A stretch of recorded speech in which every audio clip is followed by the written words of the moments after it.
It was the 26th of August, 1346, a summer day that should have been quiet, but instead became one of the loudest in medieval history. The rolling fields of northern France looked peaceful under a cloudy sky.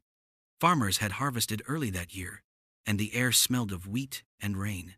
But by evening, those same fields would be filled with blood, bodies, and broken armor. On a small ridge near a village called Crecy, a tired English army waited. They had marched for weeks, starving, sick, but determined. Across the valley stood a French force more than twice their size, knights in shining armor, noble banners whipping in the wind, and hundreds of mercenary crossbowmen. The French expected an easy victory. The English were outnumbered, exhausted, and cornered. Yet within hours, that arrogance would cost France an entire generation of its nobility. The French knights had every reason to be confident. For centuries, they were the gods of war. Heavy cavalry ruled Europe, tall horses, steel armor, and blinding banners. A knight's charge could crush almost anything. Their armor made them nearly invincible, and their code of chivalry made them heroes. But they were about to meet a weapon that cared nothing for honor or bloodline. Across the hills stood men with no titles, no horses, and no polished armor. They were archers, farmers, craftsmen, and yeomen armed with longbows taller than themselves. Most were barefoot, muddy, and sunburned.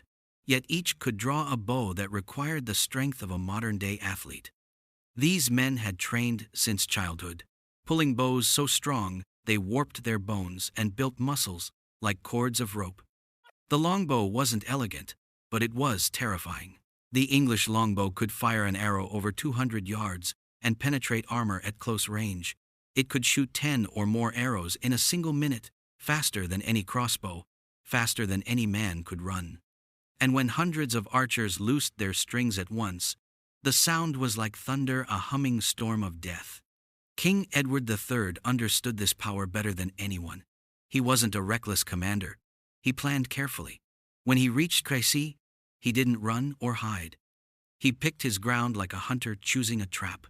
The English army took the high ground, dug trenches, planted wooden stakes to stop horses, and lined the hill with archers. Every man knew his place. Every bow was ready. Down below, the French army glittered in the sunday. Thousands of knights, squires, and crossbowmen waited for the signal. They laughed at the sight of English peasants with bows. In their minds, this wasn't even a real battle. It was slaughter waiting to happen. The sky grew darker. Rain fell.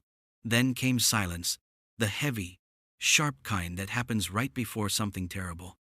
The first to advance were the Genoese crossbowmen, mercenaries hired by the French.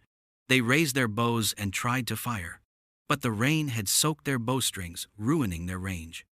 The English longbows, made from seasoned yew and kept dry under covers, had no such problem. At Edward's command, the archers loosed their first volley. Thousands of arrows whistled through the air, slicing the gray sky, and fell upon the Genoese like iron rain. Panic erupted instantly. Men screamed, shields splintered, and the Genoese ranks broke. They turned to run, but the French knights behind them were furious. Seeing their mercenaries retreat, they charged forward, straight into the chaos. Hooves crushed men, and mud swallowed the fallen. In that moment, discipline collapsed. The French cavalry spurred forward, proud and unstoppable, or so they thought. Their armor flashed in the rain as they thundered toward the English hill, but the ground betrayed them. The soil was wet, the slopes steep, and the trenches deep. Horses stumbled and crashed into each other. Then came another wave of arrows. The sky turned black. Horses screamed, pierced through their chests. Knights fell, crushed beneath their own men. Those who kept moving were hit again and again, through visor gaps, armpits, and joints. The longbow didn't need to pierce full plate to kill. It could take out a horse, a squire, or anyone unlucky enough to raise his head. Some knights did reach the English lines, dismounted, exhausted, bleeding, and found themselves face to face with men-at-arms fighting on foot.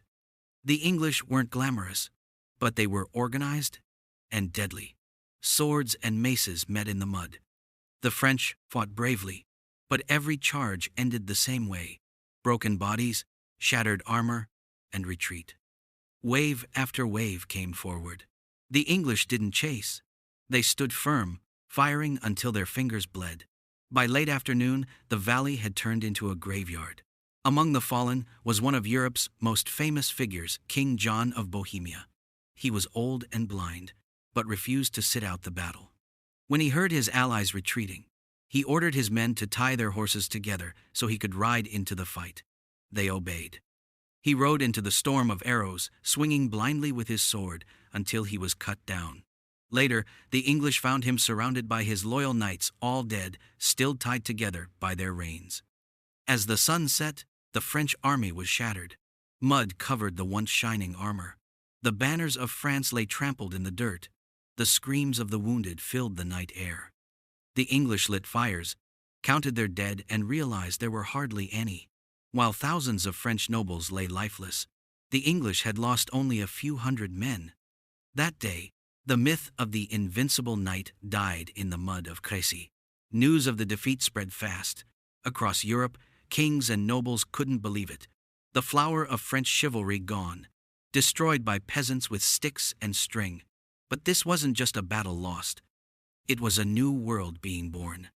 For centuries, war had been a game of the rich. Knights were symbols of pride and honor, trained to fight other nobles. Battles were displays of power, where status mattered as much as skill.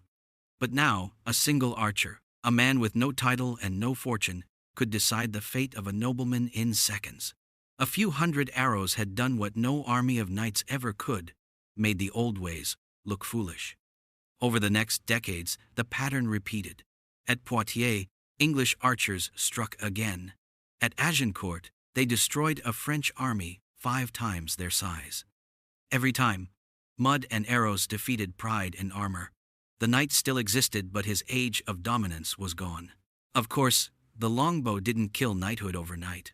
Armor improved, tactics changed.